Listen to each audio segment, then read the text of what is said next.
मरिसकेकै छैन मरिसकेको छैन।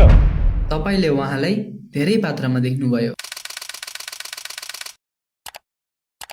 तिमीलाई भेट्न आउँदैछु तिम्रो गाउँमा।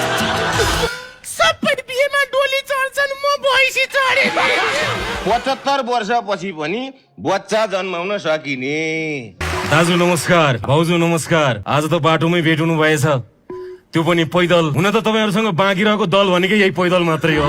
एउटा मात्रै दुःख छ भनेको यो छोराछोरीको गुण राम्रो नहुन्जेलसम्म सिकारीको आँखा लाउँछ कि भन्ने चाहिँ डर हुँदो रहेछ क्या दाजु। म प्रेमको डाक्टर भए रोग जाँचिदिन्थे, मेरो आयु लाग्ने भए म कम बाँचिदिन्थे। आफ्नो भाग्य आफैले लेख्न मिल्ने भए तिम्रो नाम लेखेपछि कलम बाँचिदिन्थे।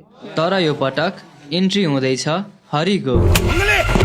तेरो बुद्धिले गु खायो। साइड लाग्यो भने साइड हिरो भइन्छ। मेन हिरो हुन सिक। रातारात केरा काटेर जग्गे बसाउँछ यो हरिले। हरि सम्झेको होलास्, हुरी हुम हुरी।